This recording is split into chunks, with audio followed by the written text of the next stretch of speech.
Pues nos encontramos otra vez aquí, sus amigos Nayar Paredes, Sergio Hola. Salgado, Lorena Becerra a sus órdenes en una entrega más del Surco, que siempre tenemos temas importantes para los que nos dedicamos a la materia agraria. En esta ocasión vamos a hablar en relación a las expropiaciones en suelo social para habilitar el proyecto aeroportuario de Santa Lucía. Sabemos todos que el tema está de moda y encontramos hoy una nota que de hecho está en la página, ya nos antecede ahora, ¿verdad? Y esta nota, Nayar, la vamos a destrozar, digo, no, la vamos a comentar. Sí, hay Por que favor, comentarlo. esperamos sus participaciones. Lo importante es saber, y va a ser un poco didáctico este programa, la idea es cómo se da una expropiación, cuáles son los pasos, Nayar, qué es lo que tenemos que hacer y sobre todo cómo podrían resultar afectados nuestros ejidos y comunidades que están colindantes a Santa Lucía. Por favor, Nayar. Hola, ¿cómo están? El día de hoy, nuestro amigo Sergio y los compañeros del Foro de Justicia Agraria subieron una nota en donde el medio se llama Expansión, en donde al parecer se va a tener que expropiar tierras alrededor del polígono de Santa Lucía, de donde se pretende construir el aeropuerto, de un rango de 10 kilómetros partiendo del polígono central. Primero, yo creo que la nota está mal. Esperemos que así sea, porque si el primer rango de 10 kilómetros que se pretende alrededor del aeropuerto afectando, pues estaríamos hablando de movilizar, desplazar pues, a más de 300,000, 400,000 familias en más o menos en 6 municipios en 2 estados. Es decir, 5 municipios del Estado de México y un municipio del Estado de Hidalgo, en este caso Tizayuca, y estaríamos afectando nada más en el primer rango a no menos de 30, 40 ejidos, y en el segundo rango que dice la nota, que son 20 kilómetros, estaríamos afectando casi a 100 ejidos y afectando a más de 1,000,000 de personas posiblemente. ¿Por qué?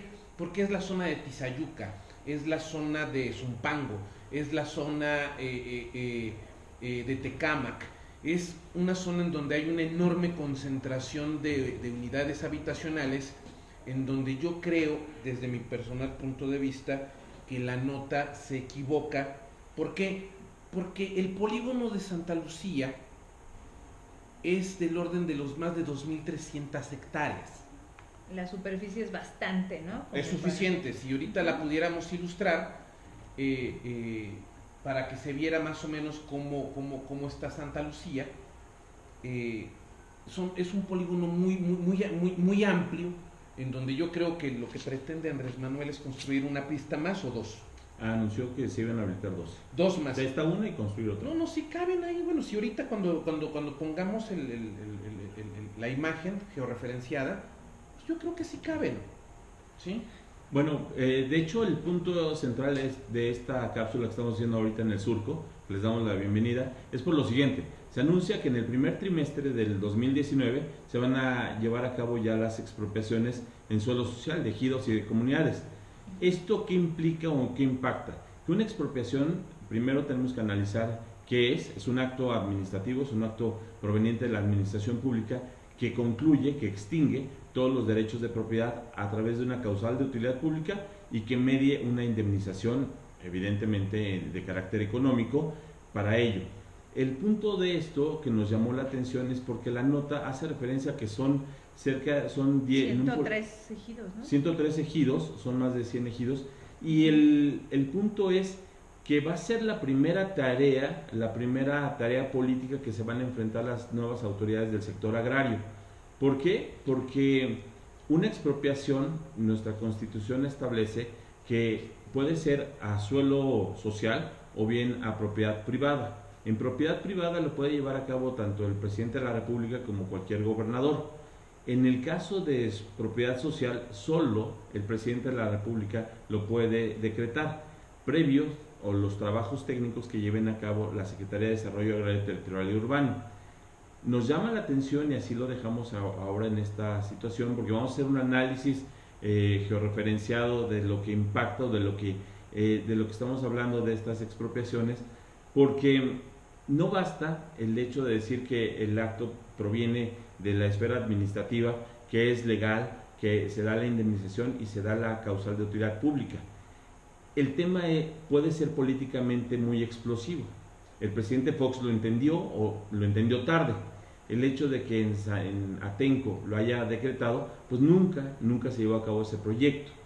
Texcoco, la diferencia era que era en suelo federal, eran terrenos federales. Aquí Santa Lucía también es una base aérea militar que pertenece evidentemente a la federación, pero lo que se encuentra alrededor, que es lo que comentaban allá, pues es ahí donde principalmente se encuentran núcleos agrarios. Vamos a hacer un análisis aquí en esta cápsula para verificar a qué municipios, a qué ejidos le estarían prácticamente impactando. Adelante, Nayar, porfa. Nos van a hacer favor de ubicarnos en un mapa georreferenciado donde, con Google Earth, donde el maestro Nayar nos va a explicar más o menos con las colindancias de Santa Lucía y en su caso con qué municipios e incluso hasta los ejidos, ¿no?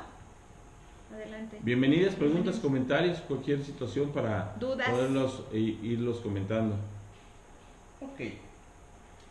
¿Sí lo podemos poner allá? Sí.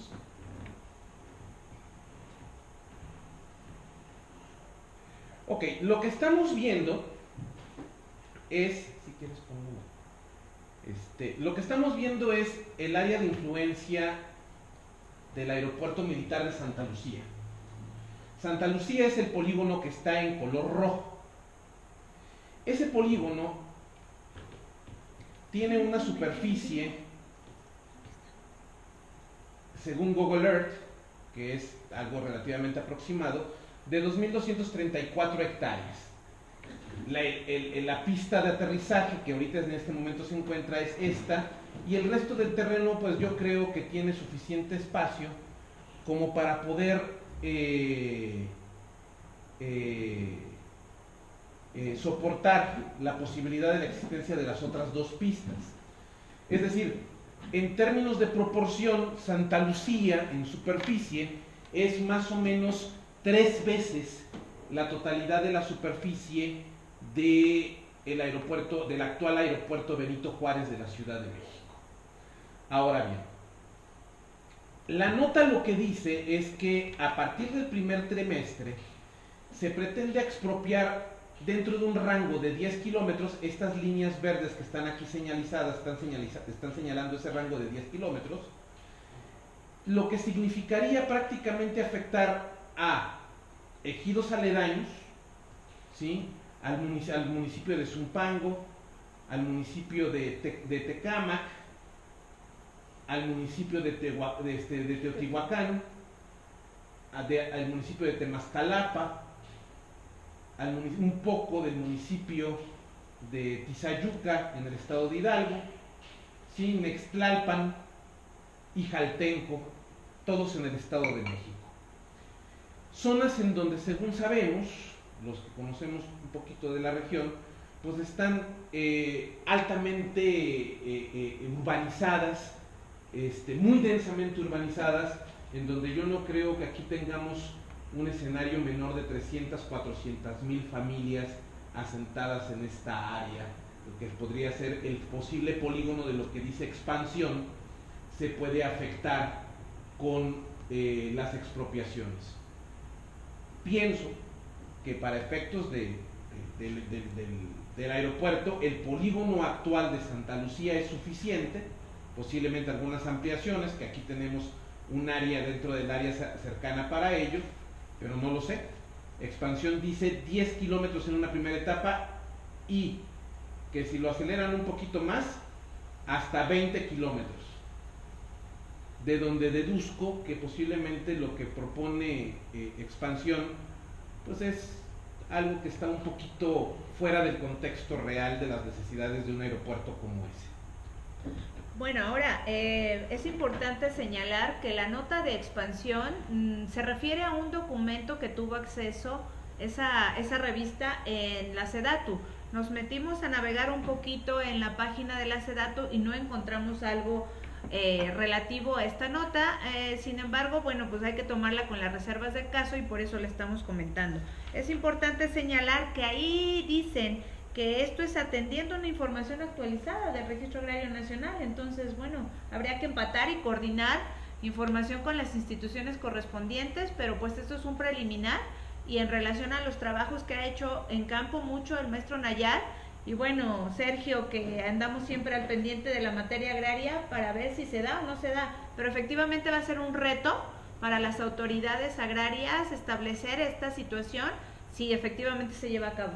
Un punto central que podría despejar bastante este tema y que además ya no es solo una obligación de las autoridades, sino son derechos de los afectados, es conocer el proyecto maestro, hacia dónde van a dar los impactos, tanto sociales, económicos, y esta infraestructura o estos megaproyectos, hasta donde tenemos ahora conocimiento de dar por válida esta información de expansión, es que en enero se van a empezar a llevar a cabo estos decretos de expropiación, los trabajos. ¿Qué implica un decreto de expropiación? No todas las personas que ahora nos hacen el favor de acompañarnos son abogados, por eso vamos a tratar de manejar un lenguaje hasta cierto punto sencillo y asequible en el que todos nos estemos comunicando en el mismo plano. Un decreto de expropiación inicia con un expediente, con una carpeta. Ahí se refleja toda la solicitud, el polígono que va a ser afectado, viene la superficie, se detalla cuál es la causal de utilidad pública. Al interior de ese dato se manda a la delegación, en este caso del Estado de México, juntamente con trabajos con el INSUS, con el RAN, para verificar estas superficies que van a ser afectadas. Se llevan a cabo todos estos trabajos. Posteriormente, tanto en Indavín se hacen los trabajos de avalúo, se hacen estos avalúos, se integra el expediente, se hace un trabajo interno en SEDATU, se manda a Consejería Jurídica y bueno, con todas las revisiones que ello implique, y se presenta al Ejecutivo Federal al Presidente de la República para que lo firme y salga publicado en el Diario Oficial de la Federación. Desde el inicio, tenemos ya por jurisprudencia, desde el inicio de estos trabajos se tiene que dar aviso, se tiene que dar audiencia a los afectados. En este caso son núcleos agrarios, de ser así, son núcleos agrarios que, como vimos en el mapa, buena parte de ellos, estos núcleos agrarios, estas zonas, son parceladas. Esto es, que son dominio ya de no son tierras de uso común. Es importante comentar esto porque también dentro de estas capas que observamos, posiblemente estén involucrados derechos indígenas, comunidades que estén ahí afectadas, por lo que también es necesario que eventualmente para ellos se tenga que agotar lo que son las consultas previas, libres y culturalmente informadas. Esto es así y se tiene que hacer un trabajo político, un trabajo social muy fino, porque de no llevarlo a cabo podríamos tener en el corto plazo conflictos sociales, ¿no? Y algo bien importante, Nayar, Sergio, que vemos en la práctica, explican muy bien, previo un pago de indemnización. Hemos visto decretos expropiatorios, por lo menos a mí se me quedó muy grabado uno del año en que yo nací, de 1971, que se pagan 40 años después con suerte, Nayar. Partiendo de lo que comentan, ¿qué necesita el Estado para expropiar? La Constitución, en el 27 constitucional, párrafo segundo, necesitamos una causa de utilidad pública. La causa de utilidad pública, es decir, es el acto del Estado que tiene para intervenir en los bienes y los derechos de la propiedad individual o de las personas en sus modalidades para realizar una actividad que necesita resolver. En beneficio, la justificación. Sí, la justificación. En beneficio de la colectividad. Dice también, continuando por ahí, dice previo pago de indemnización. Previo. Es decir, lamentablemente, Sergio, Lorena, los últimos 20 años, este ánimo de liberalización de ciertas actividades del Estado, es decir, de entregarle a particulares algunas actividades del Estado, implicó entregarle a muchos despachos, ¿sí? Los temas de liberación de derecho de vía, la contratación de superficies, la obtención de áreas de ocupación para infraestructura, y eso se privatizó, Sergio. Claro, se privatizó y no y precisamente dejó broncas. para beneficio de la colectividad. No, porque la bronca es, medio justificaron, medio hicieron los contratos, medio hicieron las áreas de afectación, hicieron negocio. Medio se hizo la obra pública. Ahí tienes, el tren México-Toluca. Claro. ¿Sí? No se pudo terminar porque los despachos encargados de la liberación del derecho de vía especularon con la tierra, encarecieron las broncas, claro, y dejaron aquí. Ojalá esta administración, Sergio, Lorena, le entre a esquemas en donde si vamos a expropiar, es decir, si el Estado va a intervenir en los derechos superficiales de las personas, llámense ejidos, comunidades, propiedad social, primero, consultas previas, libres e informadas a pueblos indígenas, ¿sí? Previas, libres y culturalmente informadas a pueblos indígenas. 2, avalúos bien realizados. 3, técnicas, ¿sí? Técnicas y equipos de gestoría de suelos sensibles con la población. ¿Por qué? Porque llegar y ofertar dinero no es la solución. Claro, generas especulación.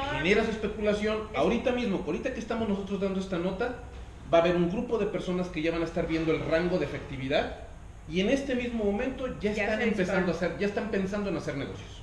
Pero fíjate que algo que me llama mucho la atención es, en 2 semanas que llevamos, una semana de gobierno, ya empezó Dos Bocas, Tabasco, claro, la refinería. Sí. El sábado, domingo, ¿no? Sin haber publicado, sin tener la información de los impactos ambientales que hay, de las comunidades que van a ser afectadas. Santa Lucía, hasta ahora, ya sabemos que de alguna manera Texcoco no va, Santa Lucía va, pero hasta ahora no tenemos una información, que es el derecho humano que tienen de acceso a la información estas comunidades que van a ser afectadas, los impactos que tiene, las consecuencias jurídicas y sociales, económicas que van a tener ahí. Y entonces, ¿cuál sería uno de los puntos que sería interesante para el gobierno? Pues transparentar los procesos, conocer los estudios, saber Perdón, si es que los hay. Los estudios de procedibilidad, de viabilidad, claro, de lo que tendría que darse ahí. Si efectivamente se van a llevar estas expropiaciones, los primeros que se tienen que enterar son los afectados, se les tiene que dar audiencia. En el caso de que no se dé esa audiencia, estaríamos que esos procedimientos están viciados porque no se les dio, claro, no se les dio la consulta o no se les dio la audiencia necesaria para esta situación. Hoy tenemos que va a Santa Lucía, pero no sabemos hasta dónde pueda llegar o hasta dónde pueda afectar. Una de las últimas reformas que se dio a la ley agraria fue precisamente, debemos decirlo así, como Nayar comentó, el artículo 27, párrafo segundo, prevé la expropiación, el derecho de reversión que tiene el Estado sobre la propiedad privada. Tenemos una ley de expropiación. En la ley de expropiación, el artículo primero nos establece las causales de utilidad pública, que son las justificaciones por las cuales el Estado, solo si hay previstas, puede llegar a afectar a un particular. Y la última fracción de ese artículo primero, la fracción 12, si no me recuerdo, nos remite a leyes especiales. De ahí que la ley agraria establece, del artículo 93 al 98, establece el procedimiento de expropiación. Y el 93 en particular nos establece esas causales de utilidad pública que solo pueden ser invocadas para afectar suelo social. Esto, y una de las últimas reformas a las que me hacía referencia, es que esta disposición de la ley agraria establece los convenios de ocupación previa. Esos convenios de ocupación previa tienen que ser acompañados por la Procuraduría Agraria, tienen que ser acompañados para efecto de que no se vicien o que no haya nulidades. ¿Por qué? Porque los proyectos evidentemente que requieren prontitud. Y de aquí a que se lleven a cabo los procedimientos de expropiación ya por parte de las autoridades, pues pueden ser mucho más dilatados. De ahí que tenemos que atender esto, pero también es necesario para las personas que no están muy enfocadas en esta materia, pues también conocer el reglamento de la ley agraria en materia de ordenamiento de la propiedad rural, donde viene muy detallado todo lo que es el procedimiento de expropiación. ¿Qué te puedo decir, Sergio? ¿Qué sucede cuando de repente el Estado mexicano requiere realizar una obra como Santa Lucía, o como Dos Bocas, o como el Tren Maya, ¿sí? Hay una época en este país en donde las obras o los grandes proyectos o los proyectos magnos, primero pegas y después sí, averiguas, sí, pero primero no. el presidente ¿Trazas? decía, aquí voy a poner al desarrollo, y el desarrollo Oiga, de pero México es que irá se por fue acá. primero, ¿no?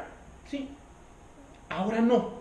Ahora el sujeto tutelado por la Constitución, es decir, el ciudadano, el mexicano de a pie, el campesino, el dueño superficial, tiene un conjunto de derechos, que ya no garantías, ¿sí? De derechos que el Estado tiene que respetar y asumir como parte de su función constitucional. Dos Bocas, o Santa Lucía, o el Tren Maya, primero están sujetos a impactos sociales, impactos ambientales, consultas previas, en que los proyectos maestros, llámese trazos o los polígonos de ocupación según corresponde, en el caso de Tren Maya, los trazos por donde pasarán las vías del ferrocarril, donde vamos a poner las áreas de infraestructura de mantenimiento de esto, las áreas de ocupación que ya sea en Dos Bocas o Santa Lucía, que es fecha, Sergio, Lorena, que hasta ahorita no sabemos de qué tamaño, dónde están y cómo van. Pero es lo que decía Sergio, precisamente, o sea, ya salió a medios, ya se inauguró con bombo y platillo, por lo menos ayer o antier, lo de la refinería, y el proyecto ambiental, de impacto social, yo no lo he visto. Bueno, el Tren Maya ya anunció que el 15. El 15 de diciembre empieza. Esta de Santa Lucía, perdón, es primicia. Apareció en la mañana en los medios, y bueno, por lo menos yo en los medios no había leído nada, sino hasta hoy. El chiste es de que ya está. ¿Qué está pasando con las autoridades para que digan, ok, miren, aquí en mi página, para transparentar y hacerlo de manera informada, aquí está el proyecto? No sé si podríamos regresar ahí al propio mapa.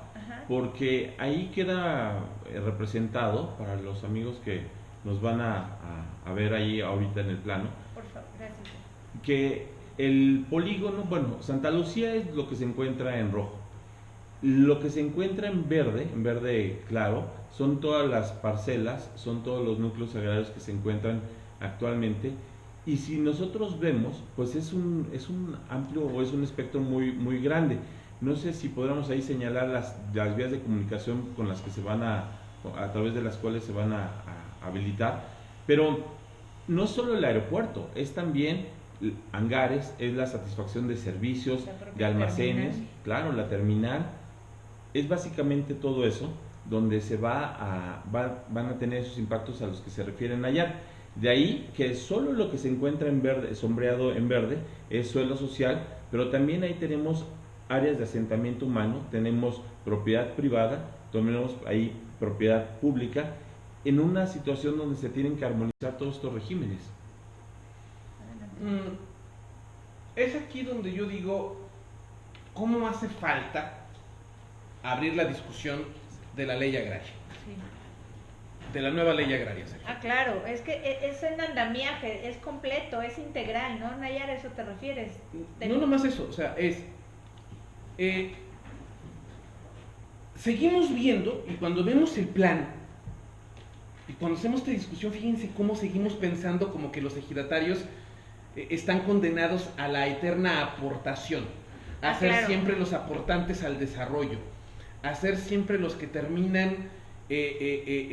sacrificando sacrificándose un poco para que el desarrollo surja a partir o por encima de ellos. La ley agraria que hoy día tenemos es una ley sobre un régimen social de propiedad, no es una ley agraria. Así le llamaron en el 92, pero es una ley del régimen social de propiedad en México. La propuesta de Narro y de Ricardo Monreal sigue siendo un complemento a la ley del régimen social de propiedad. Claro. Y la agrariedad. Es decir, podemos seguir hablando del campo mexicano como solamente un régimen social de propiedad, o ya le vamos a poder entrar al tema de que el hablar de desarrollo agrario es hablar de 26 millones de mexicanos, 5.5 millones de titulares, de 48,000 poblaciones, de empezarle a entrar a temas en donde los derechos de estos a participar en el desarrollo no se sigan viendo como esto, como esta lamentable práctica utilitarista de la superficie para tratar de colmar los extremos a veces de una administración. Lo que yo digo es, tenemos que equilibrarle las armas a la propiedad social, al ejidatario, al comunero, a los campesinos de este país, para que no se sigan viendo como aportantes de suelo. Ya chole. O sea, invitarlos a que participen en el proyecto, y que participen. O sea, el problema es, los que hemos hecho liberaciones de derecho de vía, que nos dedicamos a este tipo de cosas, lamentablemente terminamos viendo el suelo social como un espacio de disputa, comercialización y adquisición. Y se acabó. A como dé lugar. Lo que yo digo es, ¿ese es el único camino? Y lo que veo en las leyes de Ricardo Monreal y lo de Narro es seguir viendo a los ejidatarios y a los comuneros excluyendo al resto de los campesinos del país como simples aportantes de suelo. Ya no, hay que informarle al Senado de la República que el derecho agrario no es un régimen social de propiedad. El derecho agrario compone todo lo que existe en el agro.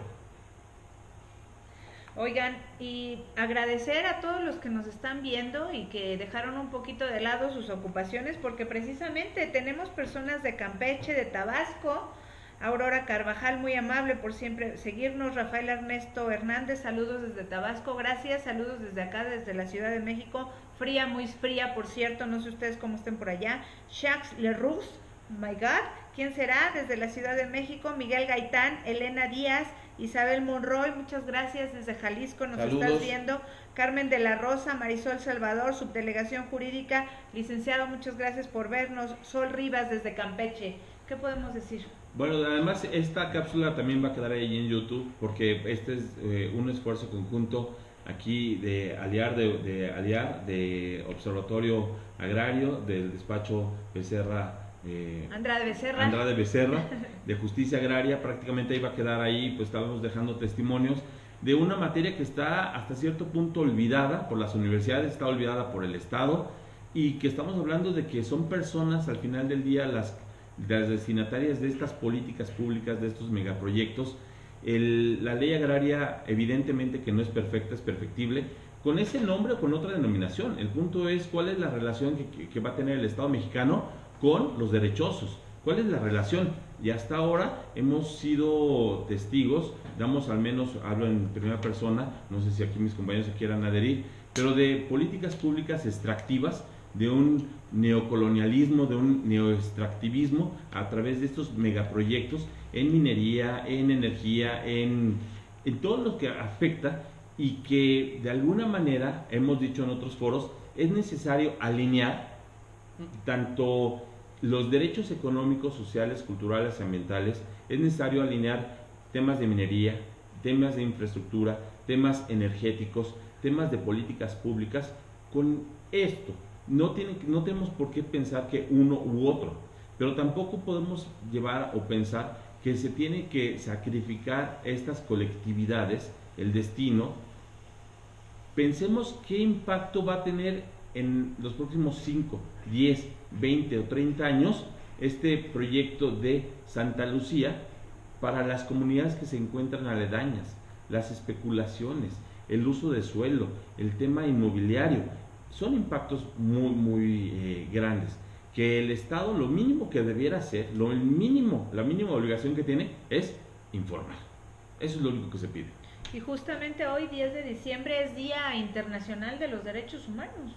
En consecuencia, creo que los derechos humanos de los campesinos, como lo decías Nayar, están siendo usados porque no los integramos a los proyectos y estos megaproyectos, sino que los utilizamos, los quitamos y se acabó la fiesta. ¿Qué sigue, Nayar? ¿Qué sigue? Mira, el pasado 19 de noviembre, en la Asamblea General de las Naciones Unidas, se aprobaron los derechos de los campesinos y de las personas que viven en el medio rural. Sí, aquí lo tengo. Si analizamos el contenido del texto, es prácticamente ponerle una estrellita a México, que hace 101 años ya había positivizado esos derechos. El derecho a la vida con dignidad en el campo, el derecho a la propiedad, al reparto agrario, es decir, la ONU dijo que el reparto agrario es un derecho humano. Nosotros ya lo sabíamos desde 1917, ¿sí? El derecho a vivir con dignidad, al desarrollo del campo, el desarrollo a la información, el derecho a tener la posibilidad de producir con calidad.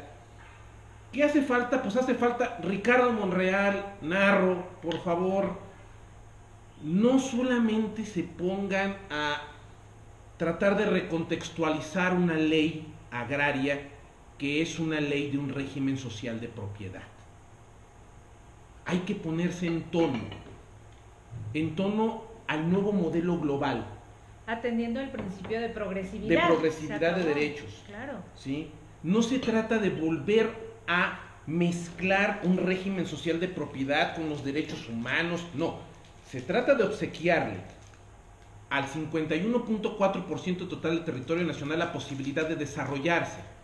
¿Por qué? Porque de 1992 a la fecha desarrollamos competencia económica, desarrollamos derechos individuales, o sea, derechos privados, desarrollamos derechos corporativos. Y nos olvidamos de los derechos sociales. Desarrollamos los derechos, ¿cómo se llama? De servicios. Y abandonamos la posibilidad de meter en una ley moderna a los campesinos que hoy solamente participan en menos del 1% del Producto Interno Bruto Nacional. Es decir, sí funciona, Sergio, sí funciona, Lorena, hablar del campo, meter una nueva ley que involucre a los campesinos en el desarrollo efectivo para que puedan participar con efectividad en el desarrollo nacional. Esa sería la lucha. Eso sería ahorita lo que pienso yo. ¿Ves esto y dices, otra vez campesinos aportando suelo? No, ya. Como comentario final, salvo la mejor opinión de Nayar y de Sergio, hemos tenido un año o una segunda parte del año donde pareciera que el tema se quiere meter a la agenda pública. Pareciera que, bueno, pero no hagamos que parezca. Yo los invito a que como alumnos, como estudiantes de derecho, como abogados, como litigantes, como académicos, nos involucremos un poco más, pero en el ánimo de ayudar al campo, no de hacernos y servirnos del campo otra vez. En el ánimo de decirle a los líderes, a los integrantes de los comisariados ejidales y comunales, que no lo veamos todo como signo de pesos, sino en el ánimo de ayudar al campesino a que ya se incorpore, no en el ánimo de ayudarle a cobrar su indemnización, que espero que la cobre, pero a lo mejor va a ser dentro de 40 años, sino en el ánimo de ya darle una directriz integral allá, Sergio, de hacerlos partícipes de este futuro de México, que como lo señala Sergio, ya cuando volteemos dentro de 15 años, el proyecto ya no fue de nosotros, de esta generación, sino es lo que vamos a dejar más adelante. De verdad, les agradecemos. Comentarios finales, Sergio.